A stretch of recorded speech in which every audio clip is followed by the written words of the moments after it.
नमस्कार, आप देख रहे हैं बिग फाइट लाइव। आपके साथ मैं श्वेता मिश्रा अवस्थी। प्रधानमंत्री नरेंद्र मोदी जब जालंधर के आदमपुर एयरबेस पर पहुंचे तो पूरे देश की निगाहें पंजाब पर आ टिकी।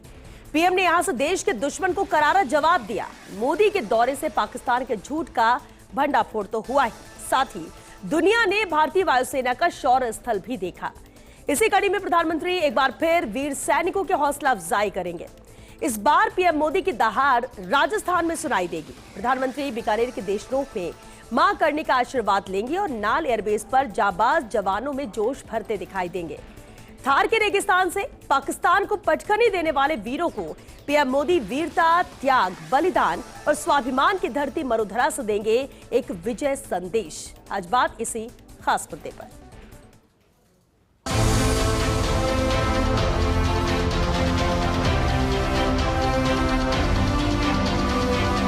आतंक के आकाओं को अब समझ आ गया है, नजर उठाने का एक ही अंजाम होगा, तबाही।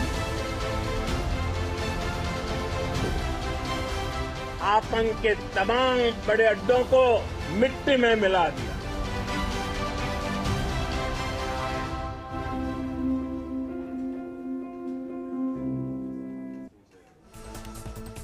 और जो इस खास मुद्दे पर चर्चा के लिए खास मेहमान हमारे साथ जुड़ चुके हैं, सबसे पहले उनसे रूबरू कराते हैं आपको। हमारे साथ चर्चा में शामिल हुए बीजेपी प्रवक्ता प्रताप राव जी, बहुत स्वागत है प्रताप जी आपका। आरसी चौधरी जी हमारे साथ है, कांग्रेस प्रवक्ता है। आरसी जी आपका भी बहुत स्वागत है।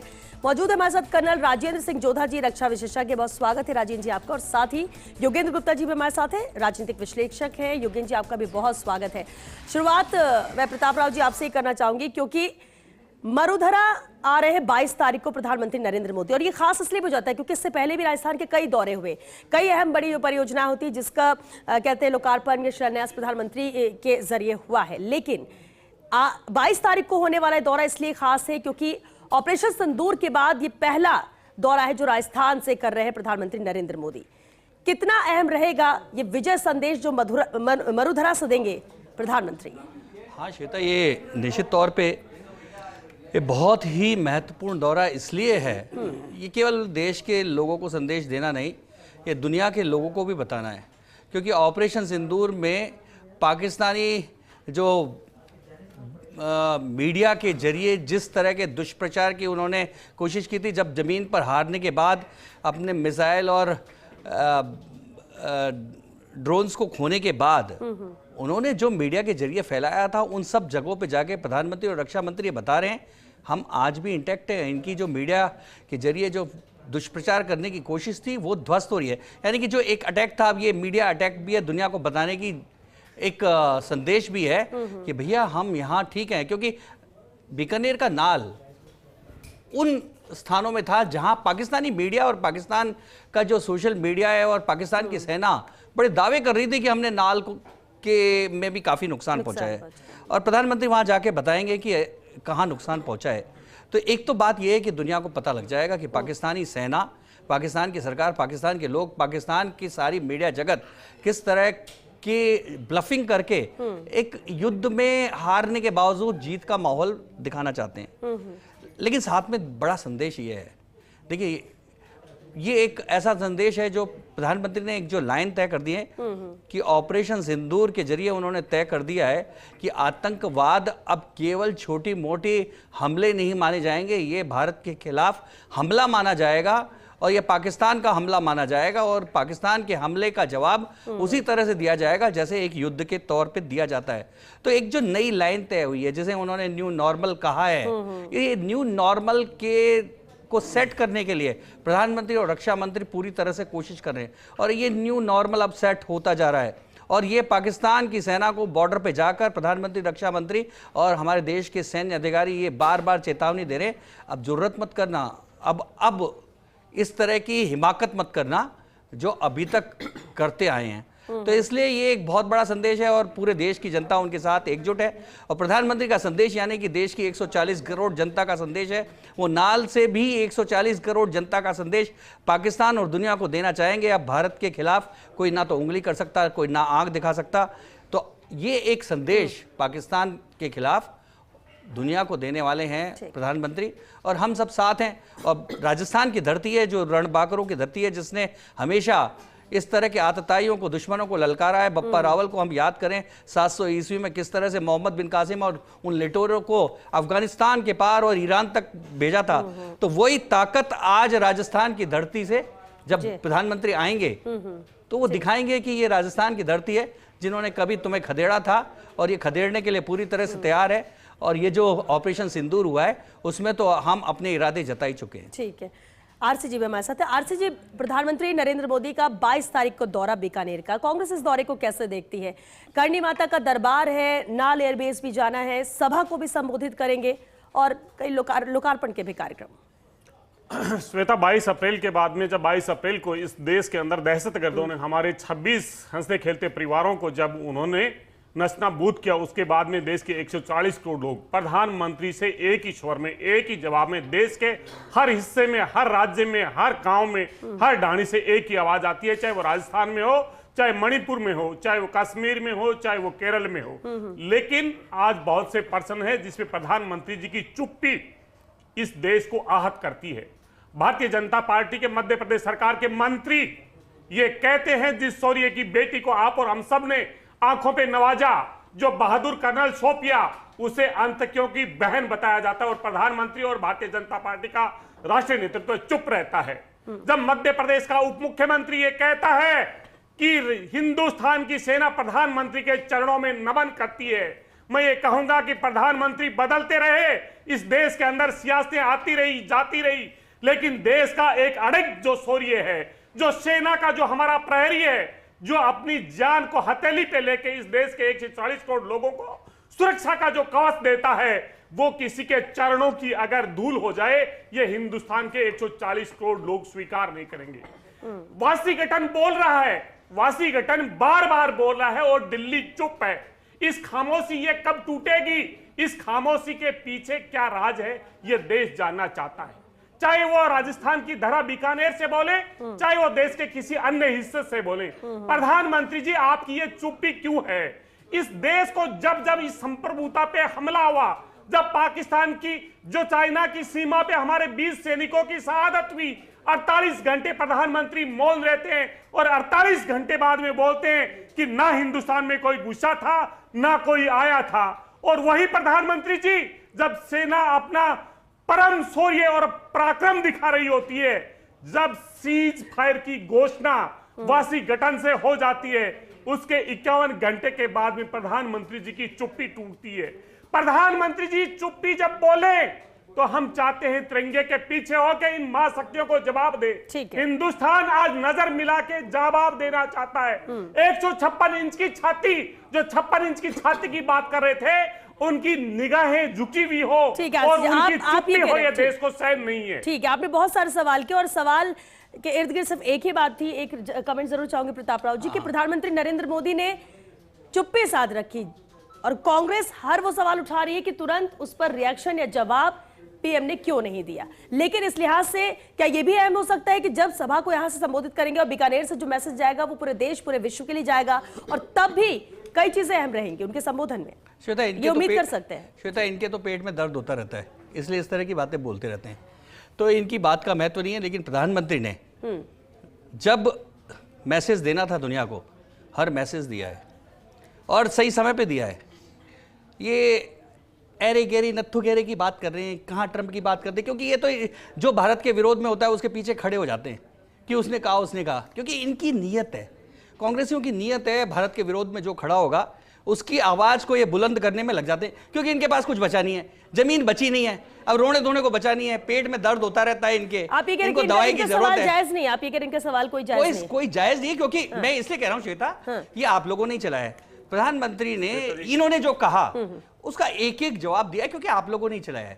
मैं इसलिए बार बार उसको दोहराऊंगा तो टाइम वेस्ट हो जाएगा, अपने एक्सपर्ट दूसरे भी हैं। मैं आरसीजी से भी लूंगी जवाब इस पर, लेकिन प्रश्न है यहाँ पे जितने भी जो पैनल पे बैठे हैं हमारे सेना के अधिकारी हैं, पत्रकार हमारे साथी हैं, मैं ये पूछना चाहता हूं, क्या ट्रंप अमेरिका का राष्ट्रपति बोलता है वो एरा-गरा है, जो हिंदुस्तान की संप्रभुता के बारे में बोलता है और उसका जवाब दिल्ली पे क्या चुप बोलता ही है? आता है। क्या बोलता है? क्या बोल गया? चुप रहना। अरे क्या? 140 करोड़ लोगों के सोने का आपको- अपमान नहीं है। चलिए ठीक है, आरसी जी वापस लौटेंगे। आरसी जी एक सेकंड, आरसी जी एक सेकंड, सवाल आप करिए लेकिन जवाब भी लेने दीजिए, जवाब भी लेने दीजिए। अरे विदेशी टुकड़ों में पलने वाले कांग्रेसी इस तरह की बातें करते प्रताप रहते हैं। एक सेकंड सर, सवाल करेंगे तो उतना ही वक्त है कि हम उसमें जवाब भी ले सके। आपने अपनी बातें कर ली। राजेंद्र सिंह जोधा जी भी हमारे साथ है। राजेंद्र जी, बेहद अहम है, दो अहम बातें। पंजाब में भी जवानों के बीच पहुंचे थे आदमपुर एयरबेस पर प्रधानमंत्री नरेंद्र मोदी, और वो तस्वीरें भी बहुत अहम थी। जोश से न सिर्फ जवान बल्कि पूरा हिंदुस्तान भरा हुआ था। अब नाल एयरबेस में भी जवानों के बीच पीएम मोदी नजर आएंगे। यहां सभा को संबोधित करेंगे ऑपरेशन सिंदूर के बाद, जहां पर आम लोगों की भी मौजूदगी रहेगी। आपको क्या लगता है इस ऑपरेशन के बाद जिस तरह की स्थितियां बनी और जिस तरह से भारत एक कदम आगे ही रहा है, ये कितना अहम रहेगा राजस्थान से जब संबोधन होगा पीएम मोदी का? देखिए श्वेता जी, मैं आपको बताना चाहूँगा कि राजस्थान का एक बहुत बड़ा बॉर्डर पाकिस्तान के साथ लगता है, जिसकी लंबाई 1070 किलोमीटर है, बहुत ज़्यादा है वो। दूसरा जो संदेश प्रधानमंत्री जी जो आ रहे हैं देना चाह रहे हैं, वो संदेश, और जितने पहले युद्ध हुए हैं, आप थोड़ा सा हिस्ट्री में जाइए, 65 हो चाहे 71 हो, राजस्थान पंजाब यही मुख्य युद्ध क्षेत्र रहे हैं। आप देखिए जो टैंक बैटल्स हुए हैं सारी यही है, चाहे लोंगे वाला का बैटल आपने पढ़ा होगा, चाहे खेमकरण का युद्ध पढ़ा होगा। अब सबसे बड़ा प्लेन के जो मुख्य युद्ध जो बैटल हुए हैं वो सारे इसी क्षेत्र में हुए हैं। अब प्रधानमंत्री जी का दो उद्देश्य मैं आपको बता दूं। पहले तो नाल का जो अभी हम चर्चा कर रहे थे कि नाल एयरबेस से जो अभी एक्शन हुआ है उसमें क्या हुआ, कितना एक्शन यहाँ से हुआ, वो एक अलग चीज़ है।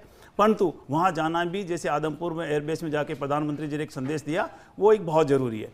दूसरा जो मैंने अभी आपको एक लॉजिक बता दिया कि किसी भी युद्ध में सेना के साथ जनता भी होगी तभी युद्ध जीता जाता है। तो प्रधानमंत्री जी हो चाहे रक्षा मंत्री जी हो, जैसे रक्षा मंत्री जी भी भुज जाके आए हैं, उससे पहले श्रीनगर गए रक्षा मंत्री जी, प्रधानमंत्री जी आदमपुर गए, फिर प्रधानमंत्री जी का शीघ्र ही प्रोग्राम बन गया बीकानेर का, जो राजस्थान का। क्यों राजस्थान ही जा रहे, बीकानेर ही क्यों जा रहे? क्योंकि बॉर्डर एरिया सामरिक दृष्टि से ये बहुत ही महत्वपूर्ण जगह है, वायु सुरक्षा के हिसाब से भी और थल सेना के हिसाब से भी हमारे बहुत ही इंपॉर्टेंट है। तो दोनों को संदेश देना है, सेना का मनोबल भी है और दूसरी तरफ से आप जो हमारी आम जनता है, देश के जो नागरिक है, उनको भी एक संदेश जाना है कि हमारी जो टॉप लीडरशिप है, देश की टॉप लीडरशिप है, वो आज तैयार है, वो सबसे फ्रंट में है। हमारा देश जो आगे बढ़ रहा है, जिस प्रकार की कार्रवाई करी है। सविता जी, मैं एक दो चीज जो आपको क्लियर करना चाहूंगा कि हर डिबेट में अपने परसों में ये बात आ रही है और बार बार ये इश्यू आ रहा है कि हम इसके क्या अचीव हुआ। मैं आपको 4 पॉइंट बताना चाहता हूं कि इस जो युद्ध अभी हमने एक्शन किया उससे क्या अचीव किया हमारी देश ने। सबसे पहले तो एक नई रेड लाइन खींच गई है कि भैया तुम आतंकवाद है तो ये नहीं कि हम आतंकवाद के पीछे दौड़ेंगे, अब हम तुम्हारे घर में भी घुसेंगे और कहीं भी हम एक्शन करने के लिए तैयार है। वो आप ये मत सोचना कि केवल आतंकियों के खिलाफ ही एक्शन किया जाएगा। नंबर 2, सैन्य श्रेष्ठता का प्रदर्शन। आज तक ऐसा नहीं हुआ है कि 34 मिनट के अंदर ही उन्होंने अपने देश ने दिखा दिया कि हम तुम्हारे एरिया में किसी भी एयरपोर्ट को किसी भी आपके सैन्य ठिकाने को हम ध्वस्त करने में सक्षम है। ये एक बहुत बड़ा मैसेज, ऐसा नहीं है कि बिना आप डिटरेंस के लिए जोरदार जवाब दिया उसको, भाई बड़ी जंग से बचा भारत, परंतु उसको जवाब एक इतना स्ट्रॉन्ग मैसेज गया है पाकिस्तान के या दुनिया में कि ये एक बहुत ही सख्त संदेश किया। और सबसे लास्ट वाला जो एक इंपॉर्टेंट जिसको हम शायद मिस आउट कर रहे हैं, मुश्किल में भारत अकेले ने जवाब देने से सक्षम है। ये मैसेज दिया है कि भैया तुम कोई भी हमारे साथ नहीं आओ, मैं अकेला, भारत देश इतना सक्षम है कि हम किसी भी दुश्मन को जवाब दे सकते हैं। ये कम से कम 4 बड़े बड़े संदेश हमारे अभी जो एक्शन वाउ से गए हैं, इनके ऊपर विचार करना जरूरी है। यानी इतिहास के उद्देश्य से देखें तो एक बड़ी लाइन भारत ने खींच दी है, बिल्कुल दूसरे देशों के लिए भी, और ये उन्हें भी समझ रहा होगा और इसलिए शायद इस तरह के रिएक्शंस भी आ रहे हैं। योगेंद्र गुप्ता जी, अब देखिए प्रधानमंत्री नरेंद्र मोदी आ रहे हैं, अलग अलग सबका चश्मा है, देखने का नजरिया है, अपनी सोच है, सवाल भी उठेंगे, कई लोग उसकी तारीफ भी कर रहे हैं। लेकिन ये दौरा किस तरह से देखा जाए? क्या इसे माने कि सैन्य रणनीति का ये एक हिस्सा है या राजनीतिक संदेश है? नहीं श्वेता, इसको आपको 2 तरीके से रहना होगा। सबसे पहले तो ये कि दौरे का मतलब क्या है और दूसरा राजनीतिक बयानबाजी का मतलब क्या है। देखिए राजनीतिक चश्मे से अगर हम देखें तो प्रधानमंत्री नरेंद्र मोदी का जो दौरा हो रहा है, वो चाहे आदमपुर में हो चाहे बीकानेर में हो, स्वागत योग्य है, उसको सबको स्वागत करना चाहिए, राजनीति करने का विषय नहीं है। अब इसके 2 निहितार्थ हैं। पहला तो ये कि जब भी कोई सैनिक कार्रवाई होती है तो बिना शीर्ष नेतृत्व के सैनिक कार्रवाई कभी हो नहीं सकती। प्रधानमंत्री आदमपुर एयरबेस पर जाकर के, बीकानेर आकर के सीधा स्पष्ट संदेश सेना को दे रहे हैं, विश्व को दे रहे हैं कि सेना जो भी काम कर रही है उसके पीछे देश का शीर्ष नेतृत्व खड़ा है, यानी उसकी ग्रीन सिग्नल है। दूसरा, वो ये संदेश भी अपने दुश्मनों को दे रहे हैं, बाकी देशों को दे रहे हैं कि यहां आकर के एक तरह से वो कह रहे हैं कि सेना को अगर आगे भी कोई आतंकवादी कार्रवाई होगी तो उसको पूरी छूट मिलेगी। आज हम जो शांति से बैठे हैं अपने घरों में वो सेना के बेस के ऊपर है। और तीसरा, सेना को ये संदेश दे रहे हैं कि सेना जो भी करेगी, उसे जो भी आवश्यकता होगी, सैनिक कार्रवाई के जो भी परिणाम होंगे, उस सबके पीछे शीर्ष नेतृत्व खड़ा रहेगा, मजबूती से खड़ा रहेगा। सेना को डरने की जरूरत नहीं है। तो मुझे लगता है जब तीनों संदेश अगर प्रधानमंत्री दे रहे हैं तो उसके पीछे कोई राजनीति नहीं होनी चाहिए। अब दूसरा आता राजनीतिक बयानबाजी, जैसा कांग्रेस प्रवक्ता ने कहा। निसंदेह कांग्रेस राजनीतिक दल है, बहुत सारे सवाल उनको खड़े करने का अधिकार है, लेकिन मेरा मानना यह है कि सेना के शौर्य, सेना के पराक्रम, सेना के कार्य पर राजनीति नहीं होनी चाहिए, चाहे वो भारतीय जनता पार्टी हो, कांग्रेस हो, चाहे कोई और हो। अगर सेना के पराक्रम, शौर्य पर, सेना के किसी व्यक्ति पर, सेना के किसी कर्नल पर कोई भी पार्टी का प्रवक्ता किसी भी तरह की अनर्गल बयानबाजी करता है तो समान तराजू में तोला जाना चाहिए। भारतीय जनता पार्टी हो, कांग्रेस हो, कोई अन्य दल हो, उसको बराबर उतनी ही कार्रवाई करनी चाहिए। लेकिन जहां तक प्रधानमंत्री नरेंद्र मोदी का आने का सवाल है, हर एयरबेस पर अगर वो जा रहे हैं, सैनिक क्षेत्र में जा रहे हैं, तो स्वागत योग्य। वैसे भी नरेंद्र मोदी जी का एक बड़ा वो रहा है, आपने देखा होगा, हर दिवाली पर बजाय वो अपने घर मनाने के हमेशा वो सेना के साथ जाकर मनाते हैं। तो चूंकि वो उस वक्त मनाते रहे हैं, तो अब ये स्पष्ट संदेश है, इसके दो संदेश साफ साफ जा रहे हैं। सेना के साथ शीर्ष नेतृत्व है, दूसरा जो हमारा दुश्मन देश है उसके साथ ये कि सेना के साथ में शीर्ष नेतृत्व खड़ा है। अगर उसने हिमाकत की तो सेना को खुली छूट है, थी और रहेगी जवाब देने के लिए। ठीक है, आरसी जी, उस वक्त आप कुछ कह रहे थे। मैं ये कहना चाह रहा हूं कि जो मेरे प्रश्न रहे, सरकार का मंत्री संविधान की शपथ लेके जो कहता है, जिस कर्नल सोपिया को पूरे देश के लोगों ने देखा, उसके एक एक शब्द को सुना और जिस पे भरोसा किया, उसे आतंकियों की बहन कहने के बाद में प्रधानमंत्री जी ने क्या उस मंत्री को हटाया? क्या भारतीय जनता पार्टी के राष्ट्रीय अध्यक्ष ने उसकी सदस्यता खत्म की? मध्य प्रदेश के मुख्यमंत्री, उप मुख्यमंत्री हैं, वो ये कह रहे हैं कि सेना है वो प्रधानमंत्री के चरणों को नमन करती है। मैं ये पूछना चाह रहा हूं, बार बार पूछना चाहता हूं कि आज आप जिस चैनल पे डिबेट करें, दुनिया के हर कोने में ये डिबेट देखी जा रही है। यहीं पे जब जियो का उद्घाटन हुआ था, प्रधानमंत्री मोदी की पीठ पे अंबानी का हाथ था, तब एक स्लोगन दिया था, कर लो दुनिया मुट्ठी में। दुनिया के पूरे परिप्रेक्ष्य में देख के जो भारत अपनी वचन की प्रतिबद्धता के लिए जाना जाता है, अपनी संप्रभुता की रक्षा के लिए जाना जाता है, जब हमारी सेनाएं शौर्य और पराक्रम से दुश्मन के दांत खट्टे कर रही थी, उस समय वाशिंगटन से सीज फायर का ऐलान होता है। क्या यह देश की संप्रभुता पे हमला नहीं है? इससे पहले कभी हुआ? यह मैं पूछना चाहता हूं, चाहे सैन्य अधिकारी हो, चाहे राजनीतिक विश्लेषक हो, चाहे भारतीय जनता पार्टी के प्रवक्ता हो, मैं ये उनसे पूछना चाहता हूं, क्या देश की 140 करोड़ लोगों को जिस लोकतंत्र के अंदर जो जीवंत लोकतंत्र है, लेकिन उसमें अब सरकार से इस ठीक है, चुप्पी का राज क्यों नहीं? ठीक है आरसी जी, बोल रहे हैं, पूछना चाह रहे हैं, इसके पीछे ठीक है आरसी जी, क्या क्योंकि है? वक्त बहुत और ये लिमिटेड है। कब बोला जाएगा? चलिए जवाब भी लेने दीजिए, जवाब लेने दीजिए, जवाब लो।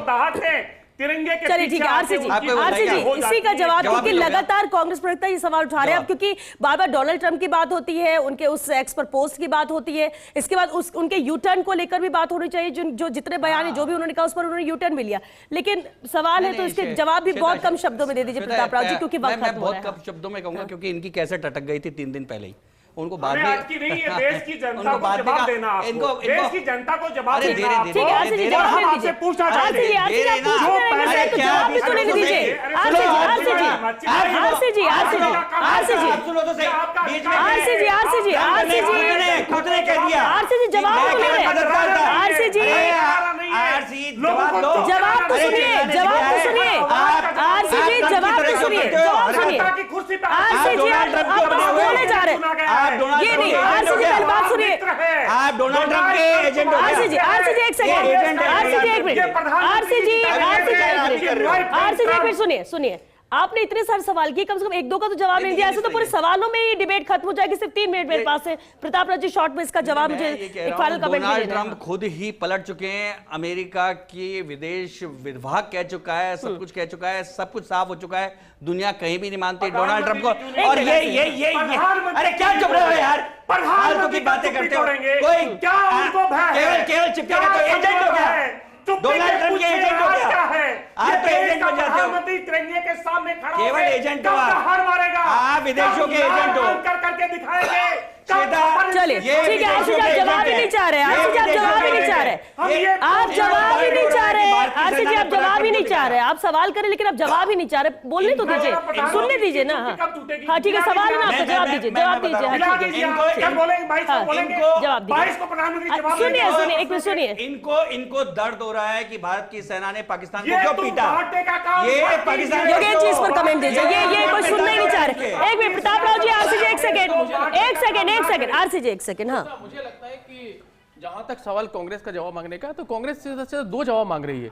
पहला ये कि जो सीज फायर हुआ तो उसके पीछे रीजन क्या है, एक बहुत अगर संक्षेप में एक लाइन में जवाब हो सकता है। दूसरा ये कि जो बयानबाजी अनर्गल हो रही कर्नल सोफिया पे हुई है, चाहे सेना के ऊपर हुई है, जो बीजेपी के मंत्री ने की है, उसके बारे में भारतीय जनता पार्टी का क्या स्टैंड है। मुझे लगता है कि ये 3 सवाल है बहुत सिंपल से, और एक एक लाइन में भारतीय जनता पार्टी इसका जवाब देकर के इस मुद्दे को सुलझा सकती है, समझा सकती है कि उसके पीछे राज क्या है। एक एक्शन के बाद, क्योंकि अगर कोई ऐसा बोल रहा है तो बीजेपी सोफिया के मामले में हाँ। श्वेता सोफिया के मामले में तुरंत ही भारतीय जनता पार्टी के राष्ट्रीय अध्यक्ष ने नोटिस जारी करके और उनको कहा, उन्होंने तुरंत माफी भी मांगी, लिया, और उनके ऊपर जो कार्रवाई हो रही है वो कार्रवाई हो रही है। पहली बात, डोनाल्ड ट्रंप के मामले में खुद ही पलट चुके हैं डोनाल्ड ट्रंप। और तीसरी क्या बात कह रहे थे वो? नहीं, जो तीसरा 2 बयान आए ना, एक तीसरा कर्नल सोफिया के ऊपर, दूसरा है कि सेना चरणों में गिरती, जैसा अभी बता रहे हैं।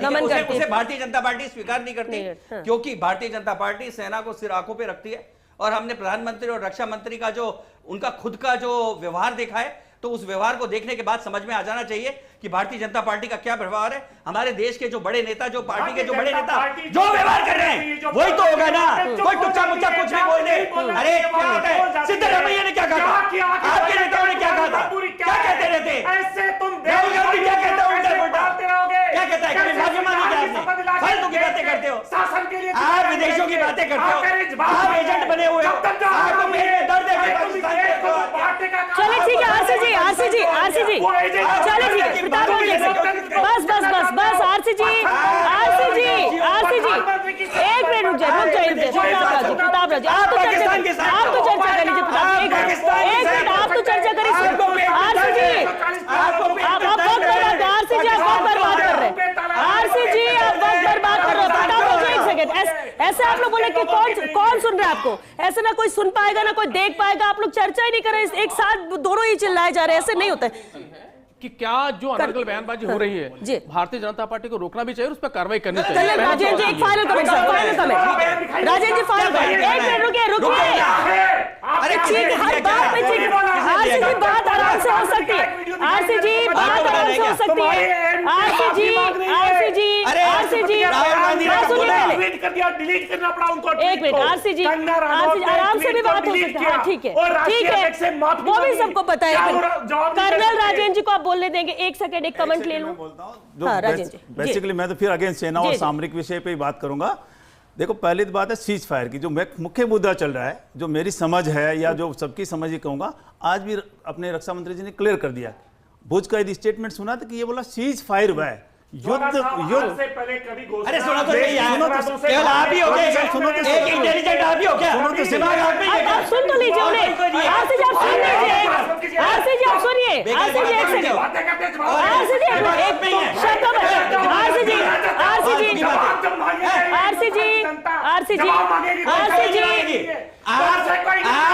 आप जूती उठा के भागोगे, आप भाग रहे हो। चलिए बस ठीक है, आप बोलने नहीं देना चाहते, आप चर्चा नहीं करना चाहते, आप सिर्फ चीखना चाहते हैं, तो आप चीखिए आराम से। आरसी जी आप बात ही नहीं कर रहे क्योंकि वक्त खत्म हो चुका। शुक्रिया आप सभी का इस चर्चा में शामिल होने के लिए। कोई भी मुद्दा हो आप उसके साथ हो सकते हैं, आप उसके अगेंस्ट हो सकते हैं, और बात अपनी रखने का हक सबको है। और ये चर्चा भी इसलिए होती है जब किसी मुद्दे पर हम बात करते हैं। लेकिन अगर आप सिर्फ बोलते रहेंगे, सवाल ही उठाते रहेंगे, तो उसका जवाब भी दीजिए। अगर आपको सवाल का जवाब चाहिए या सिर्फ सवाल ही सवाल करना है, तो ऐसे तो डिबेट नहीं हो सकती। पीएम मोदी 22 तारीख को आ रहे हैं, ठीक है, अहम भी है, संबोधन भी अहम होगा, आपके अपने सवाल है उस पर भी जवाब देश भर से भी निकल के आ रहे हैं, लोग रिएक्शन भी दे रहे हैं। लेकिन जब सेना की बात आती है, हिंदुस्तान की बात आती है, तो कम से कम इस तरह के मुद्दों को राजनीतिक रंग नहीं देना चाहिए, राजनीतिक रंग नहीं देना चाहिए, यह भी जरूरी है। इसलिए सबकी नजरें 22 तारीख के प्रधानमंत्री नरेंद्र मोदी के दौरे को लेकर भी है, उनके संबोधन को लेकर भी, और वो अहम तस्वीर जो नाल एयरबेस से आएगी उस पर भी सबकी नजरें हैं, क्योंकि वो सिर्फ हौसला अफजाई सेना की नहीं होती, उन्हीं के ही जोश को हाई नहीं रखता, बल्कि पूरे हिंदुस्तानियों के जोश को हाई रखता है। और इसलिए सबकी नजरें हैं, और खास भी है पीएम मोदी का ये दौरा।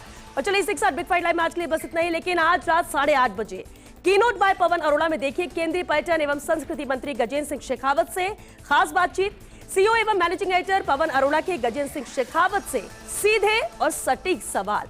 तो देखना ना भूले ऑपरेशन सिंदूर की सफलता के बाद गजेंद्र सिंह शेखावत का पहला इंटरव्यू। नमस्कार।